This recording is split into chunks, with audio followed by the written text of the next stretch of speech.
I am Erin May Lewis, and I get to be here with you today as Steve is enjoying some time with his new grandbaby this week. I'm just going to double check and make sure that the stream is actually streaming. Every once in a while, there's a tech glitch. It is. Okay. So the stream is going and I am watching the comments. So since it is the first week of the new year, I thought it might be worthwhile to have a little conversation about goals and resolutions and learning styles. This is a time of year that many of us sort of do a life inventory about what we want to accomplish in the next year, and we set ourselves some resolutions for how we want to be, or kind of determine goals for direction for a year. And then if we are going to be successful at accomplishing the goals we have set out for ourselves, for the resolutions we have made, the next thing that we do is assemble the resources that we will need to actually do those things. And that's really what I want to talk about. I really want to talk about how you figure out what resources will help you. And so, of course, I'm gonna make an assumption that if you are watching the Dulcimer Crossing Wednesday livestream, one of the things that you are making goals or resolutions or intentions for is music in your life. And if that's not you, then you don't need to watch any of this one, because I'm going to talk about it from the angle that assumption that you have some sort of goals for yourself musically. And if you are watching it live and you would like to drop in the chat what some of those things are, I would love for us to kind of talk through them and what kind of resources are helpful. So you set a goal, and hopefully you know yourself well enough to set a goal that matches your personality and learning styles.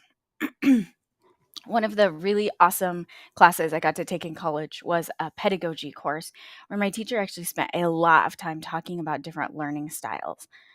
And it's sometimes really eye-opening for us to understand that there are a lot of different ways to learn, which means there are a lot of different ways to teach, which means that every resource which is available, or every resource which has been helpful for someone, is not necessarily the best resource for me.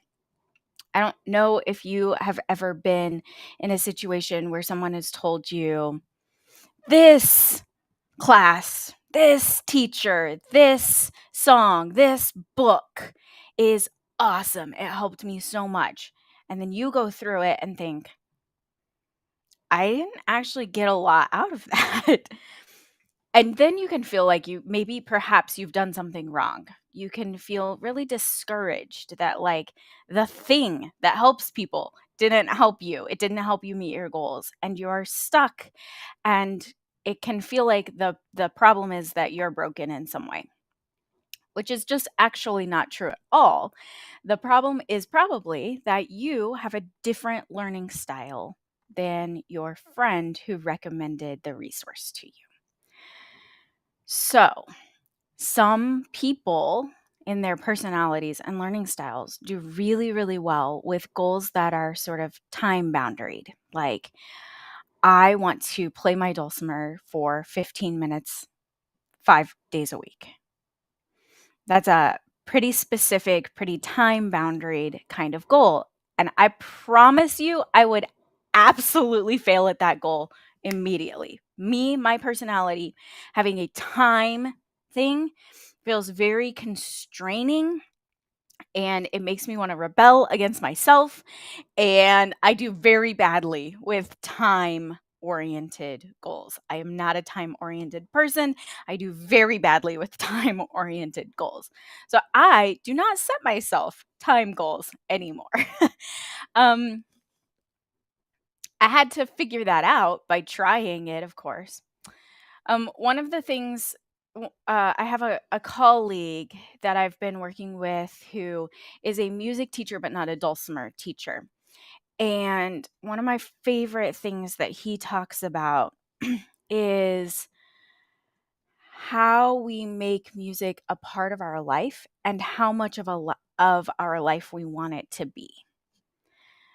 So instead of trying to set yourself a time goal or even a sort of final destination goal, like I'm going to learn 10 songs this year, or I'm going to memorize 3 songs this year, or I'm going to learn a new technique this year.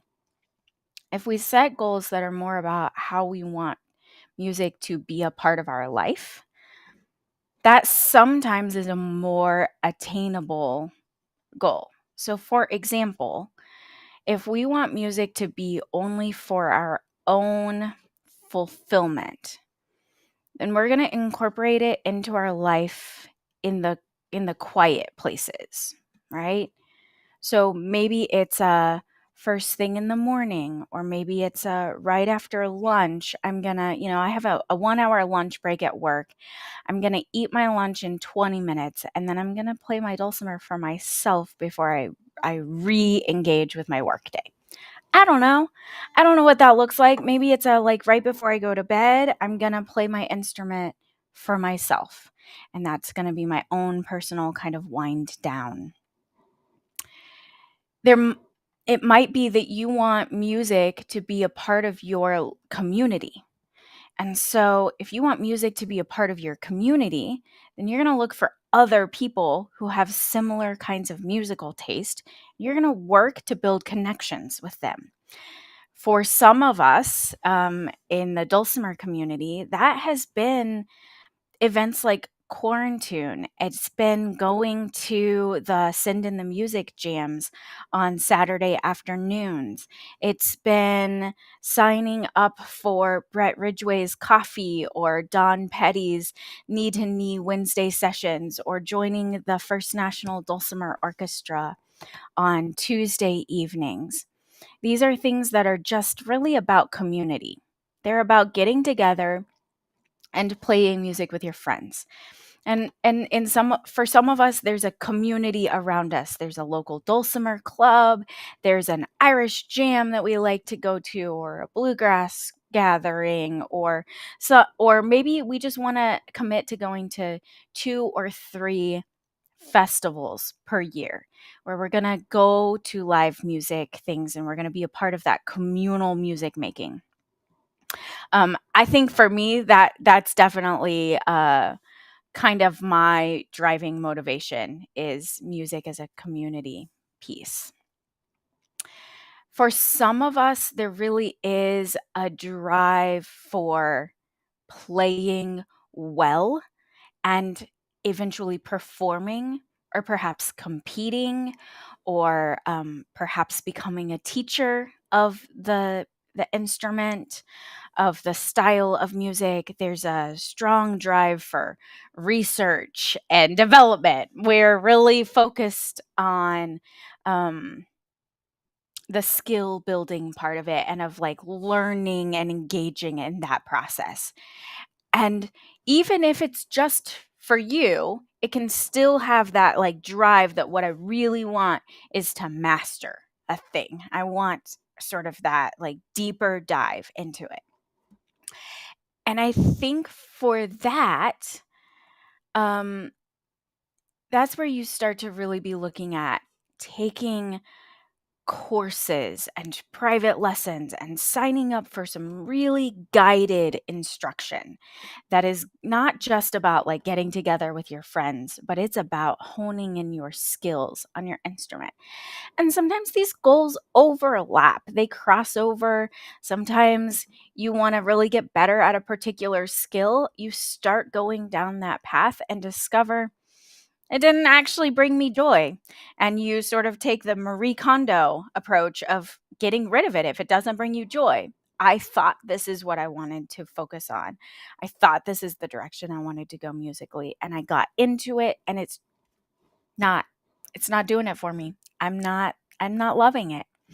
So Sometimes with like the goal of performing, you then start performing and you discover that it's very, very stressful for you and it's not bringing you joy. And you go, huh, I thought that it would bring me joy to share this music with maybe my church or a senior center, a nursing home, or at a coffee shop or whatever. And it doesn't bring you joy. Sometimes you do it once and you go, wow, I actually really want to do more of this. So I think the other thing that we get ourselves in trouble with is setting too firm of goals for ourselves without a willingness to adjust them as we try things.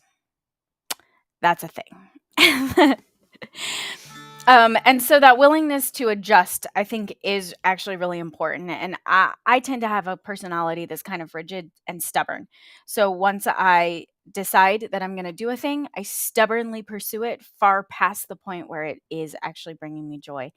And one of the things that I've had to really work on is being willing to say, I thought I wanted that, and now I don't. So I'm going to change directions. um yeah, so James is giving an analogy and asking, is your goal to conquer the mountain, to study the ecology, or to spend time outdoors with friends? Yeah, all of those are reasons that you might want to climb a mountain. And all of those are going to lead you to do it in a different way. And the same thing with playing music.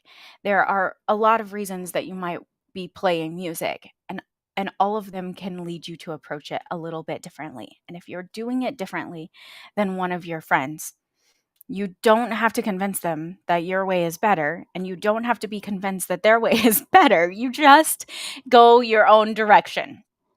And I would say, especially with instruments like mountain and hammer dulcimers that are not ubiquitous, they're not super common. There is not a teacher at every single music store in your city. There are not 6 method books that everyone agrees are the way to learn this.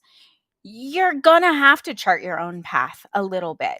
And so, doing some of that reflection work about which kinds of tools tend to work well for you, I think is actually really important. So now I'm going to name some different resources and strategies that I think might help give you some clarity as you are searching to find the resources that will help you the most. So there's a way of learning that is really self motivated and is really driven by your own sort of timeline of doing things. And people who are really self-motivated and driven by just their own internal desire to go looking for something or to practice their instrument, um, will often do really well with things like Dulcimer Crossing, that has a variety of different teachers with a variety of different subjects. It is available to you 24/7. As soon as you subscribe, you have access to absolutely everything in the whole library, and you can just sort of follow the dopamine from one class to another class. You can meet some different teachers, and it can be a really beautiful way. Things like Bing Futch's Dulcimerica podcast and Brett Ridgway's Learning for Life YouTube channel and coffee channel. Um, those are really good tools. I'm sorry I don't know all of the hammer dulcimer side. I know that Karen Ashbrook has recently started like a subscription site like that. Stephen Seifert has Dulcimer A to Z. There are several people in our community who are really focused on just giving you content, and when you subscribe to it, you get all of the content, and then you go down the rabbit hole as far as you want to, and you just go from one video to the next video. And sometimes that works really well for people who do the I'm just gonna hyper focus on this for a while, and you're gonna deep dive and go through a lot of videos in a short period of time. If you are a person who gets overwhelmed by too much information at once, or you are a person who has really good intentions to do the thing, but if it's not written at a time on your calendar to actually do it, then you continue to procrastinate and don't arrive at the place to ever do the watching of the instruction. I don't recommend subscription sites to you because either you'll get overwhelmed by how much content there is and not know how to start going through it, or you will never sit down to actually use the thing that you have paid to be a part of. You are going to do better with things that happen at a time with a person who's checking in. And that sometimes looks like you're going to go to a Dulcimer Club meeting, or you're going to go to a class at the community college or the library, or you're going to sign up for private lessons with a teacher that meets at a regular time. Or maybe you're going to sign up for something like the 6-week courses that I do, that Steve Yulberg does, that various other teachers offer. Mark Allen Wade does some of those, where it's a thing at a determined time for a specific length of time, and you have that somebody's checking in on me. Somebody's holding me accountable to see if I practiced this week and I worked on things. But I know that I'm going to commit to myself to being there because I'm putting it on my calendar at a specific time. If you are a person who does better with things written down for you and not just listening, I'm not an oral learner. I actually don't do very well at learning by listening. I need it written down. I'm a person who needs the written kind of resources. So I actually do really, really well learning from books. I look for method books and music theory books where I can like work through a workbook, or I have a series of songs that gets progressively more difficult. And so that might be a tool that sometimes gets discounted in the 21st century and the technology era. And then I also know people who have 100 Mountain Dulcimer or Hammer Dulcimer books on their shelf, and they sit on the shelf and they never actually open the book. Or they start with page 1, and page 1 is difficult, and they do not turn to see if page 2 looks different or easier. And there are just some songs, friends, that don't resonate with us. We don't like them, no matter how many times we play them, no matter if it's a really cool song. It just isn't our song. So I always want to give people who are working through books permission to turn the page if the page you're on is not working. Like, turn the page, move on to the next song, flip through the book, start at the back. It doesn't really matter. So you don't have to do it this and then this and then this, because for most of us, our learning styles take us through things in different orders. This works. This is really hard for us still. We keep doing the thing that works, and we keep gradually building to the thing that's really hard for us. The the last thing I would say is, if you're a person who has some sort of a very, very specific goal. I want to learn this specific song, this specific style of music. I want to really understand this technique on my instrument. I really want mastery of this one thing. I know exactly what I'm trying to work on. I have a very focused thing. Finding a private instructor who is good at that thing that you're really wanting to focus on is going to be your very best tool if you have a very specific thing that you are trying to work toward to learn.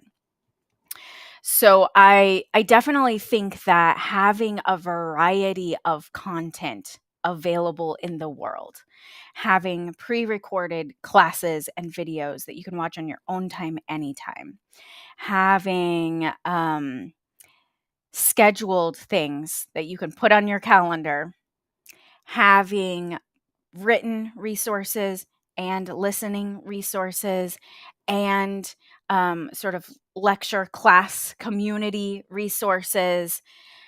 We need all of them because all of us do just learn in different ways. That's just how it is.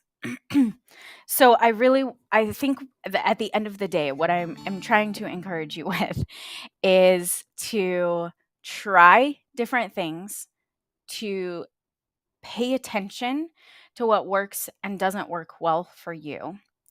Oh, I know the other thing I wanted to talk about a little bit is festivals. So coming up soon, um, is the Dulcimun Festival. It's in actually not this coming weekend, but the following weekend. Registration for Dulcimun closes on Friday. Dulcimun is a more sort of hybrid between something like Quarantine with a lot of teachers and you pick which classes you're in, and something that's more community centric, like the Send in the Music style jams and things. So there is a kind of a little bit of both. There will be a variety of different classes which you can sign up for. If you signed up for a class on Saturday and you get like 5 minutes into it and realize that this is not the right class for you, either very difficult or very easy, you can come back and actually go to a different class. So that's a cool thing that Dulcimun does. And then on Sunday, they do 2-hour masterclass type classes, and those are a la carte. You pick which one you want and you stick with it. But the 2-hour classes give you a little deeper dive into a topic than you get in the 1-hour classes. And then the first weekend of February is the next Quarantine Dulcimer Festival. And I know all of you know about it, but it's a really amazing opportunity to try something that you have some intrigue about, but are not ready to commit to a long study of. It's a great opportunity to try different teachers so that you can sort of figure out, oh, I do learn best with this kind of structure, and I don't learn best with this kind of structure. This teacher teaches in a way that feels like I can really grasp it, and this teacher teaches in a way that I can't. And it's not about you not getting it or the teacher being good or bad. It is about that whole learning styles thing. So I definitely encourage you. The Quarantine registration actually opens today. So check out the Quarantine registration. Check out Dulcimun if you want sort of the community and learning mixed together, or some longer master classes. Steve Yulberg and I are also this weekend doing a 2-hour master class for playing in DAD versus DAA. So if you've been curious about different tunings and how they work together, and why you see some books and some um, dulcimer clubs who will say, we play in DAA. This is a mountain dulcimer specific thing. We play in DAA, or we play in DAD. What's that about? Why is it there? And is it possible for you to play together with each other? um, that's what that masterclass this weekend is, and registration is not closed on that either. So if you would like to participate in learning more about DAD versus DAA, that is coming up this weekend. I'll drop some links into the Facebook chat later after this. But I hope this feels like a helpful kind of discussion. Sometimes I'm in my mid 30s, and I know that I'm on the younger spectrum of a lot of dulcimer players. And so this may all feel just like really obvious information. Like, yes, of course, at this point in my life, I have discovered that I learn in different ways. But also, I think it's important to really talk it through, because sometimes even we're aware of our learning styles in one area, but then we start to try to learn something new and it's presented to us in this way. And so we think, I either can or can't learn the something new.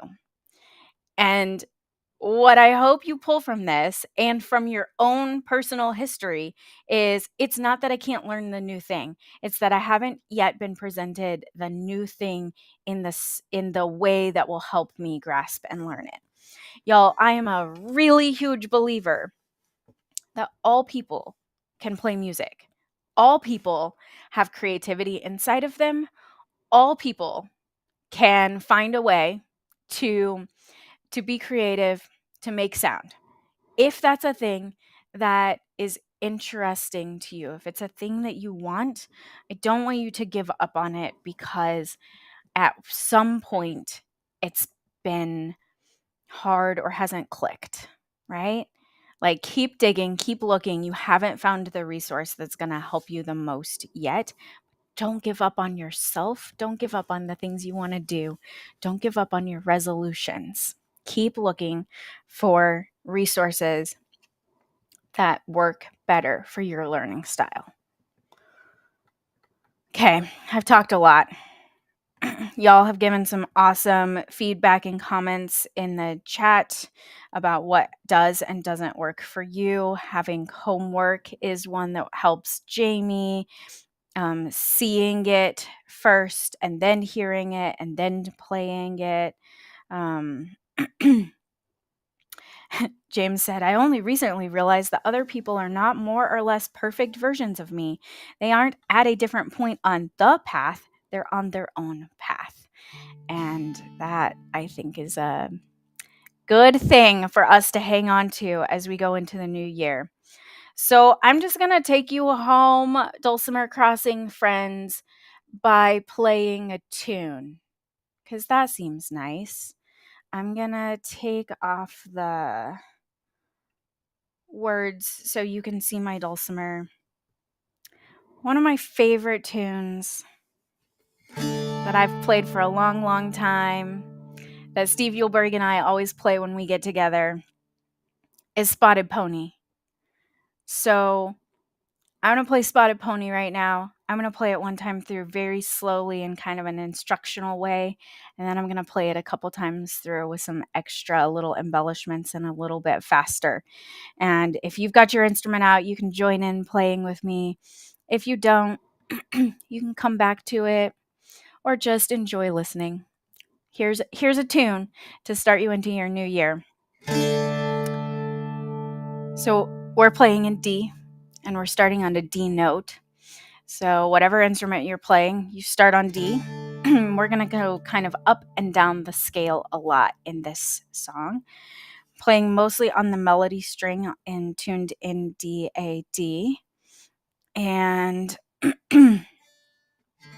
oh, Talon just commented, and I want to acknowledge this. Some music teachers want you to play by ear, and ear training, I think, is an important part of the musician's journey. There can be no doubt that learning more about how to play by ear is a thing that's gonna help you, especially if you want to play with other people. However, as you get older, your hearing does change, and not everyone is an auditory learner to begin with. So it really is true that learning by ear comes naturally for some people and doesn't come naturally for other people.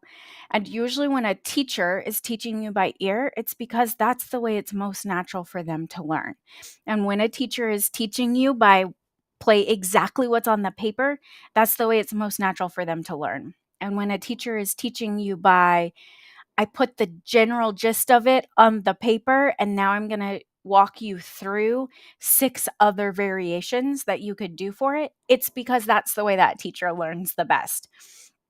So finding a teacher who learns in the same kind of way as you is valuable. And I want to be careful that we are not sort of dismissive of teachers who teach in a way that's different than the way we learn, and that we're also not dismissive of students who learn in a way that's different from how we teach. The better choice is to direct people to a different kind of teacher. And the beautiful thing about the internet and the online era that we are in is that we don't have to just learn from the person who lives closest to us. We can learn from the person whom we learn better from. So that is a thing that I believe in. I believe in it a lot. Okay, here's a tune for us. We're going to play Spotted Pony, starting on open in D-A-D, starting on a D note, going stepwise up the scale. We're playing D, going up the scale, up the scale, up the scale, back to D. Now we're going to go up, turn around, and go down. Go up. Now we're skipping the G and playing an A, and then landing on an E note, which is the first fret on the mountain dulcimer.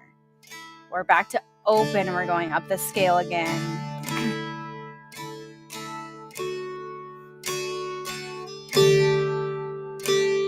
Back to open and D, going up and down, up and down. This part repeats. We're going up the scale from D. 1, 2, 3. Oh, 1, 2, 1. Oh, 1, 2. Skip to 4, which is an A. Lands on E at 1. Oh, 1, 2, 3. Oh, 1, 2, 1. Oh, 1, 2, 1. Oh, here's the second part. It starts with open, D, and then skips up to A. That's the 4th fret. Lands on 2.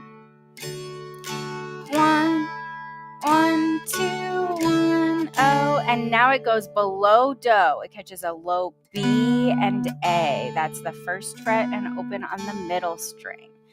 And it comes back to open and goes up the scale and down again. We're going to skip up to 4. That's the A note, and land on 1 again, just like the A part did. Goes up to the high A at 4, skips down to 2. 1, 1, 2, 1. Oh, down below Do to the B and A. 1 and 0 on the middle string. Oh, 1, 2, 1. We're going up and down and up and down, just like the A part did. Here's the B part again. Oh, 4, 2, 1. Oh, 1, 2, 1. Oh, middle. Oh, oh, 1, 2, 1. Oh, 1, 2, 4, 1. Oh, 4, 2, 1. 1, 2, 1. Oh, middle. Oh, 1, 2, 1. Oh, 1, 2, 1. Oh, all right. I'm just gonna play it up to speed for you so you can hear it.